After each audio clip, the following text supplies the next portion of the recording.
missed our clubhouse discussion last Thursday, we'll drop that link in the chat. You can listen to that on replay, but we got pretty deep into the legal issues, and I don't know that we're going to necessarily dig super deep into those now, but really, when you think about what you're doing, Jason, there's significant legal and regulatory issues that need to be resolved for this to work, right? So let me ask you this first of all. So you showed us the dashboard, you showed us how it works, but as a practical matter, I'm a homeowner. Is this a software as a service? Is this something I need to do on my laptop or or can I use my cell phone to tap into this Class G system? So it's going to be a bit, yeah. In the future, it's a bit of both. So the terrestrial module that tracks everything aerial-wise above your home is logged automatically and stored in a database, and we're pursuing the supplemental service data provider. I think I got that backwards, but that's okay. And then no, I think you're right. And then we're going to use the app once we get that completed, so it can complement the system that runs on its own. And so that way, if you wanted to pull up the API, you can see what has been tracked, what has been logged, and then everything will be automated as far as that goes. But the app is one of the things we're excited about, because it's a point and click use of your camera that does the same thing as the terrestrial module. So if you lose power, or for some reason your terrestrial module on your roof doesn't work, you still have the ability to take your phone out, because its GNSS location is tracked, and you have your coordinates for your specific 3D geo area that you own property-wise, and you can still validate that if someone flies over, you can take a picture and on your phone, and it'll roll it into the same database. So it just, without the phone application, is there other equipment I would need to install, like in my roof or around my backyard or my house? So there's a rooftop module. It's called a terrestrial module, and that will be rooftop based. And then we have UAS modules that will be on the drones, or the capability to read other drone modules through remote ID or what have you. Okay, so you raised a big issue right there, remote ID. So for those out there that aren't aware, in January of 2021, last year, the FAA released the final remote ID rule, and a couple of different components to that. One is standard remote ID, the other is a broadcast module remote ID. But for the most part, they're broadcasting, or supposed to be broadcasting, the same types of information, like the altitude of the drone. In the case of standard remote ID, which will be primarily used for commercial operations, it's going to include the location of the operator, essentially the registration number, license plate number, right, of that drone, or serial number if it's kind of a shielded operation or something along those lines. You're saying your software is going to pull in. And by the way, that remote ID data is supposed to be publicly available. So until now, Jason, no one's been talking about, well, how does the public actually get it? It sounds to me like what you're doing is going to pull in that data so Joe Q Public could actually access it. That's correct. So we want to be able to have many of the general public homes to be able to access that data, and then funnel all of that data with many more nodes to a database that can be utilized from the government. Additional security for the national airspace, as well as being able to track and prove future metrics about flights, heights, incursions, security. So if you have different areas that are problematic, you have a lot more data when you outfit homes and include the general public, as to just having a quote unquote corridor or highway where the drones travel. So much more data is good. Yeah, so I mean, we've been talking about private homeowners, but clearly when you think about other transportation systems, right? Whether it's a highway or a bridge, infrastructure, things like this, it's usually the state or like local authorities that are going to toll those things, right? Yeah, that's correct. So The primary is going to be the state because they own the most land. They're going to create the regulations based on their individualized state. We're pushing for home and private landowners because, you know, the general public deserves that in our opinion. But at the end of the day, the state and local municipalities are going to be the largest winners of the lot for sure. Well, yeah, and you know, Jason, we talked about this in Clubhouse. The fact is that, you know, under the Constitution, the people really have the primary authority in the United States, are supposed to, and then, you know, then the states under the 10th Amendment, and then of course the federal government gets those powers that are not otherwise reserved to the people in the states. Um, you know, I think when we look at airspace and kind of who owns it, right? We've talked about that this and owns, I'm going to do air quotes, right? Because when you think of the term, and in fact, I was going to get my Black's Law dictionary and be a real nerd, put my glasses on and read it. But when you think about this idea of ownership, it's really like the right to exclude others, right?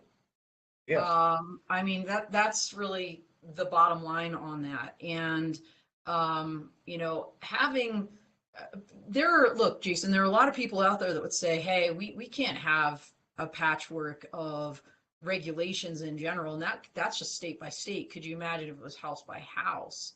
And so what often happens is, you know, the higher level authority, the state will, or, you know, the organization, if it's a federal, like the FAA, for example, they purchase air rights for folks that like reside in the landing and takeoff zones around airports.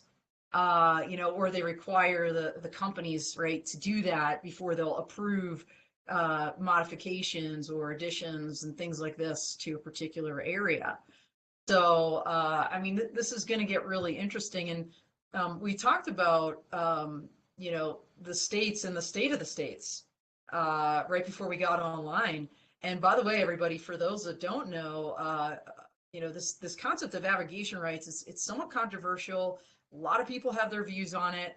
You know, but one individual who's been writing about it, this guy named Brent Scorup from Georgetown, I think it's is it George Mason University's Mercatus Center.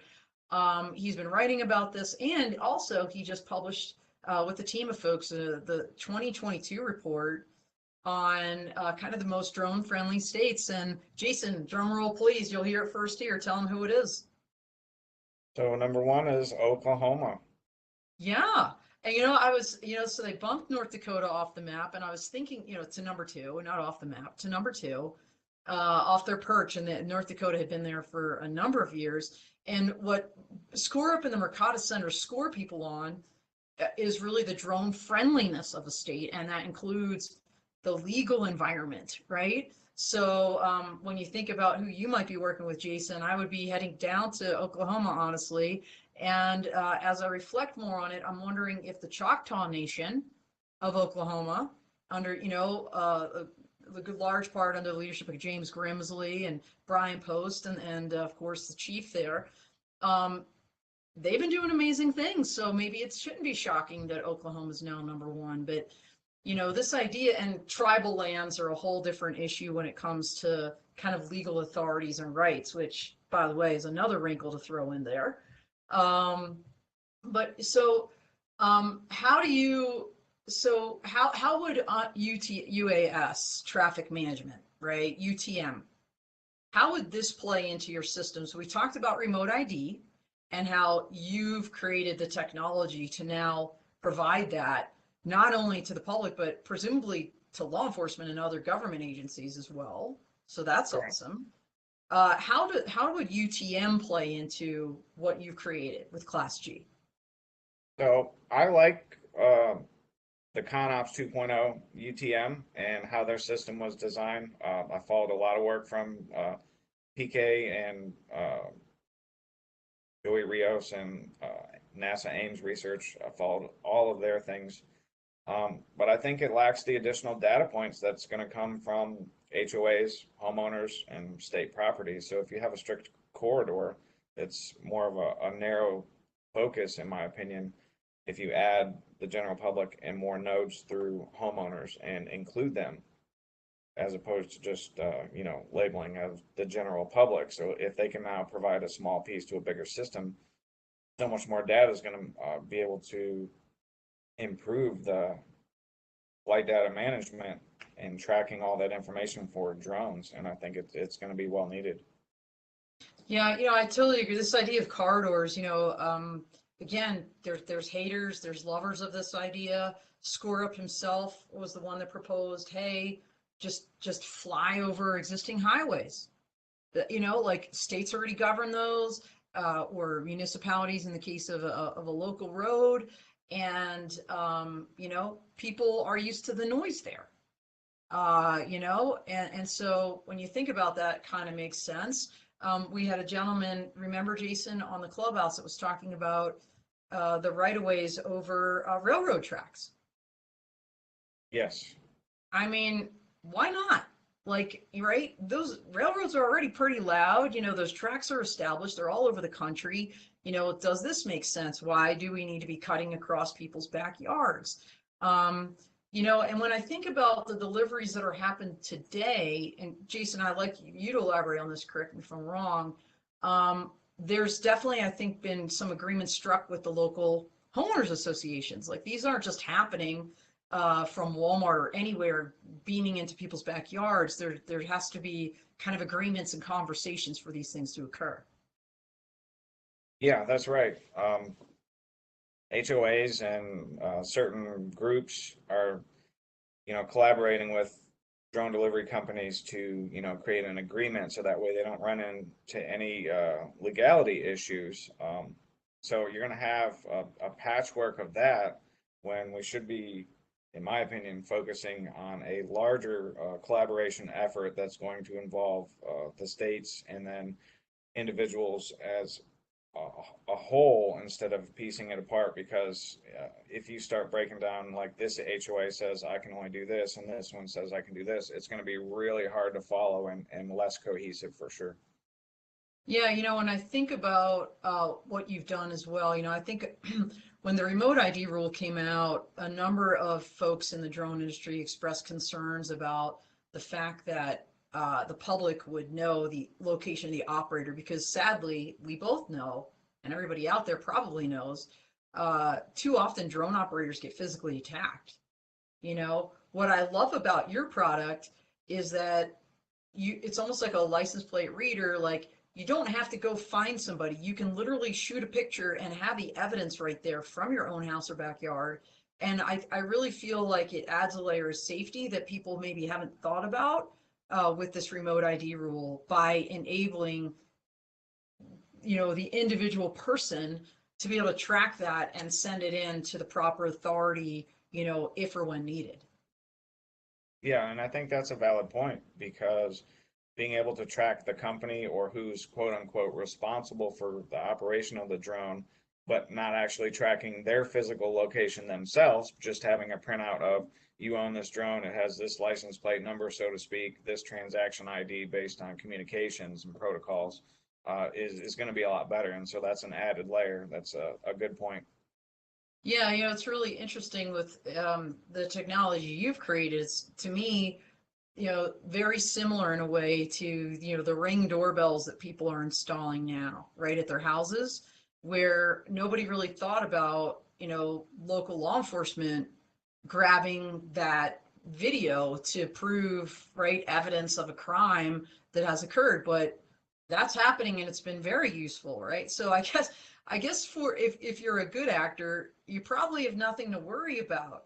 But if you're one of these 3C people, right, clueless, careless criminal, beware, because like Class G is going to enable people to, be able to not only track but prove what you're doing. And then I think at the end of the day, just almost like Jason, counter drone technology, you know, to be able to protect the skies from those that would do incorrect things or possibly even do us harm, I think helps actually elevate the whole industry. And so I'd like to posit it that way, because I think, what would you say to people? I guarantee, Jason, there are people out there that would be listening to this and saying, especially if you're, let's just say, mom and pop drone operator, say, hey, you're just going to kill my business. Like, what would you say to that person? Well, I don't necessarily think that we're going to kill small drone operator businesses.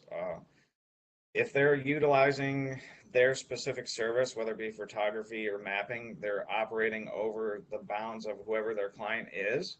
And so they have that authorization from that person that or company that allows them, through their contracts or whatever they got going on, to take care of that. But that doesn't mean that, in my opinion, so if I'm looking at this square acre that I'm surveying or photographing and I fly out of it, well, you should be constrained to the specific work area that you were designated and held accountable if you trespass or go outside of that area. And so at the moment, there isn't a definitive way to prove aerial trespass. One, because the laws and regulations are always behind technology, and that's just a constant battle. But we need proof to be able to validate, just like when someone comes in your property and your Ring doorbell photographs them, is used by the authorities to prove a crime or trespass. And we do not have that capability from an aerial perspective for um, the space above your property. Well, you were getting some great comments here in the chat, Jason. I want to kind of call out. James Standen is with Before You Go. He's saying there is a need for this. When cars were invented, there wasn't stop signs and speed limits. The more safety we can bring will help public opinion and the operations of drones. And, I agree at the end of the day. Chris Wedgeworth is giving us, kind of the clap sign there. And Arlen Denny is saying, another week and another insightful U.S. discussion, interesting comments. And so, yeah, at the end of the day, the more information you can give people, especially information that frankly is publicly available, I think the more you increase public acceptance and also compliance with the rules that are there. So, Jason, we kind of mentioned some of the legal challenges, this idea of kind of who owns the air, right? We're not going to like outline all this. By the way, everybody, I didn't give Mike, our producer, this article, but I did write an article for Inside Unmanned Systems magazine called uh, uh, something in the age of federalism or something. Just look up Inside Unmanned Systems magazine, Don Zold. I outline the legal challenges here. I think, in fact, I can't multitask, so I apologize for not thinking of that ahead of that, Jason. But besides the legal challenges, like what other challenges, like right now, are you facing? Like, are you still having some technology issues you need to work through to finalize your product? And any other challenges to make this a reality? So our current major challenges is funding. So Hmm. we are a bootstrapped company. The patent was issued in May of 2020. We have a couple more in the pipe to be filed in the near future. And I paid for everything myself with friends and family. And so at some point, we're going to look at changing that, but that's the current issue. And I also have a day job, and I work 70 to 90 hours a week doing high voltage electricity. So Holy time shnikes. time management is very important. So funding and time management, one and two as far as challenges go. Yeah, I think probably many companies and entrepreneurs share those challenges, Jason. So, but you've come a long way working with Oracle to develop this. Um, where are you in product development? Like we saw the video, the cool dashboard. Like, what's your timeline going forward? Just approximate. So we have the APIs, the software's coded, sourced. We're working with a few manufacturers on joint ventures, creating the printed circuit boards to get the hardware completed. And then we'll have to interaction mesh the two. And we're hoping to have the operational MVP by the end of the year. So that would be a good start. So we've got a suggestion for you there to check. Maybe you should go on Shark Tank because they would probably absolutely love this. By the way, Jason, we have incredible people in the audience always, but this guy, he's a heavy hitter in North Dakota, Tom Sawyer Jr. He's with Grand Sky. and he says, this is a fascinating idea. My one question is, how would the system enforce payment from someone that flew over my house? And who is that enforcement authority? So the enforcement authority is going to be the state because they're going to be the primary recipient of the revenue created by the usage of the airspace, and the individuals will piggyback on that same transaction system. So it's similar in aspects to when you pay tax on gasoline. So you have to build the highways, you have to maintain them, but everyone gets to use them. So it would be the same system trickling down from states to homeowners. That way, we don't have many different systems in use, and you can utilize the same one that's effective for everyone. Yeah, absolutely. And you know, Tom and the North Dakota team, they're doing amazing things out there, as you know. And so now that I'm thinking about it, like Tom would be a great person for you to connect with, Jason, and of course the Vantas team that's creating that corridor out there in for beyond visual line of sight in North Dakota. I don't know, you know, I don't know the exact route and over which properties that will be flying, but it seems to me this system is something like getting in at that state level with one of these top states. I think, boom, will propel what you're trying to do, right? And of course, North Dakota and Oklahoma both are very high up on the list of FAA R&D partners with both the integration pilot program previously and now the Beyond program. So, you know, some heavy hitters in both states would be really great connections for you.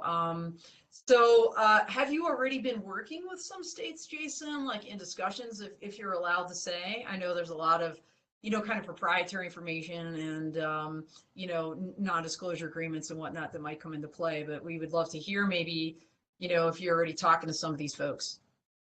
Yeah, there's definitely a lot of paperwork, more than I care to fill out, but that's just part of the process. We've been working with our local governments because in that published list of states' drone readiness, Kentucky, where I'm currently residing, was near the bottom, and so we plan to change that. But we have been speaking with a couple of different other states that generalized. I can say Ohio, Georgia, North Carolina, Jersey, and a few other ones pending, but that's where we're at the moment. Well, some great states right there as well. I mean, when I think about Jersey, I think of Ray Adams and Ron Leach from the Urban Low Altitude Transport Association, who were on this podcast in May for as Volatus Above and Beyond series guests for Vertical Flight Month. And, you know, Ohio, I mean, they're doing some great things in technology. Of course, big Air Force location and Air Force Research Lab is there. North Dakota, holy schnikes, right? The AUVSI chapter there, and Darshan, you know, has been working on things there, and Flytrex is delivering things in you know, North Carolina. So, you know, you're talking to some of the right people there, absolutely. Let me ask you this. Have you engaged at all with public safety organizations or like drone responders or something to get their feedback on what you're trying to achieve? We haven't taken that route yet. We know that in the future it's going to be coming as far as first responders and LEOs, law enforcement officers. At the current moment, we're trying to get as many regulations established as we can. And we know it's a marathon. This is not, hey, look, we're going to get this done as fast as possible, because sometimes fast is not good. And Yeah. so we want the best foundation that we can build going forward, which nothing will be perfect, but if we take into account as many things as we can, collaborate with as many brilliant minds as there are in this space, we're going to be that much better off in the future. Yeah, so that raises an interesting question, Jason. Is there a way to like segregate, if you will, like the capabilities of your system? In other words, you know, I'm working with another company called Vodix, right? And they have the manage, stream, and fly aspects to their software as a service. You don't have to purchase all three. You can tap into one. So my question is, because let's just hypothetically say remote ID is actually a thing that's going to happen here. I mean, we have a lawsuit pending, right? FAA, race day quads versus FAA, and there's a little bit of uncertainty out there. But let's assume at some point this is going to happen, and absolutely law enforcement needs the technology. It seems to me you've already created it. Okay, so put the tolling aspect aside. Do you think there will be a way for maybe an initial rollout of, hey, this tracking, photograph, evidence collection aspect of what you're doing that law enforcement absolutely will need, and frankly, the public may as well? I think at some point there's definitely going to go that route. Anytime that you utilize a massive amount of data for multi-purposes, there's always another use case that presents itself, and so at some point that's going to be viable. And then being able to allow Leos and first responders to not be told based on their transaction IDs. So like when you go down the road, you see a state trooper license plate, it's going to be the same thing for your aerial trespass, because if they have a fugitive running through 8 backyards, you don't want to say, well, hey, you can't track that fugitive with your drone because this is my airspace, because that's just not a good idea. You'd rather apprehend the fugitive and do what's right.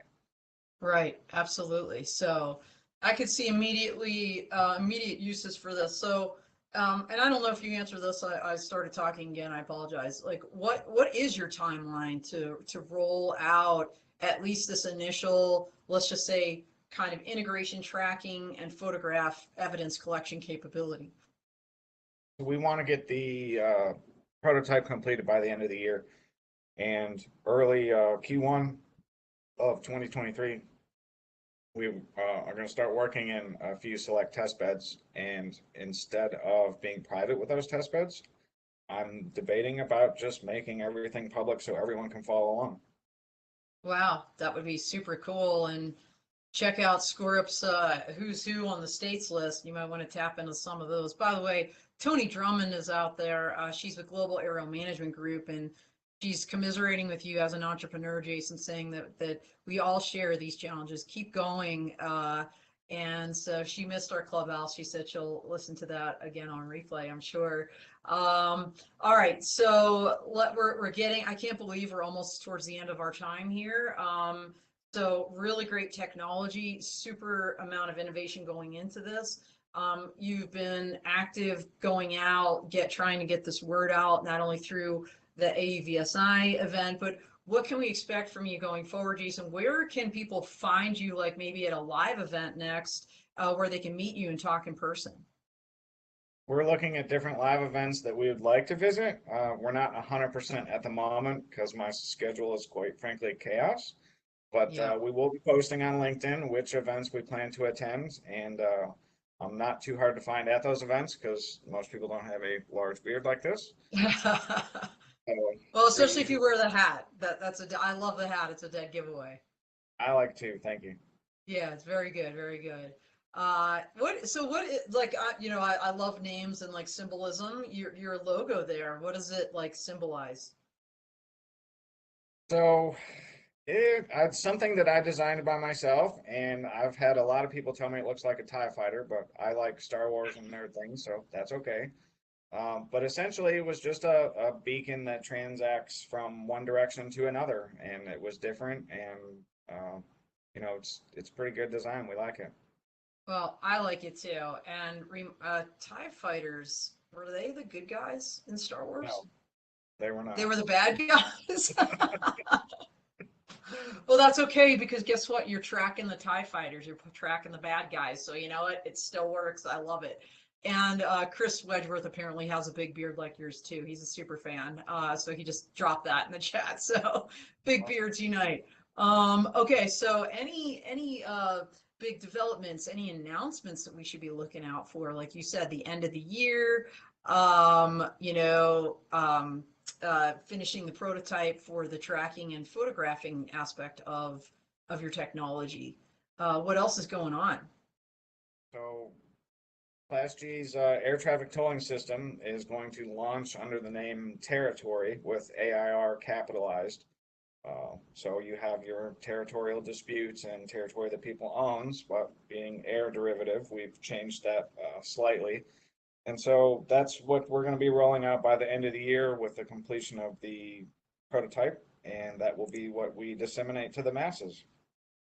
So I love that. Territory, like TAIR,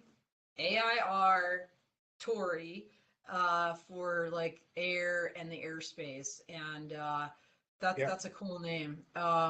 So do you have like a location exactly where you're going to launch that, or you're still debating because you're talking about maybe making some of this publicly available? Ultimately, I'd like to do it in my home state, but since they're severely lacking, it more than likely will be in another state that, we do the test bed with, and that hasn't quite been nailed down. Can't quite get that cat out of the bag yet. Gotcha. Well, one thing I will commend to your attention when you talk about states and events. North Dakota puts on this UAS Expo, Summit and Expo every year.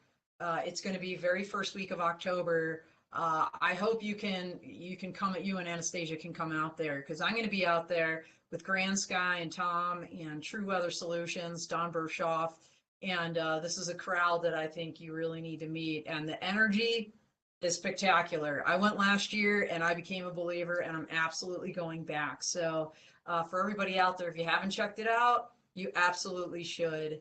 But we are at almost our time, Jason. So I want to give you the last, kind of 30 seconds to give your elevator speech. Before I do, I want to just tell everybody out there, first of all, thank you for being so active in the chat. Thank you for joining us and listening. Absolutely connect with Jason on LinkedIn, through his website, through his email. And tomorrow in Drone Law Connections, we have with us Kevin Price, the CEO of AccuCode. It's a Colorado company that is doing a heck of a lot more than coding. You gotta dial in, and Kevin will be on the podcast next week. So Jason, the floor is yours for the last 30 seconds. I'm short and to the point kind of person, so I just want to thank everyone for their time. I look forward to working with everyone in the future, and be kind. There you go. Thank you so much, Jason. Really appreciate you. Thank you, everybody out here. Fly safe. We're out here.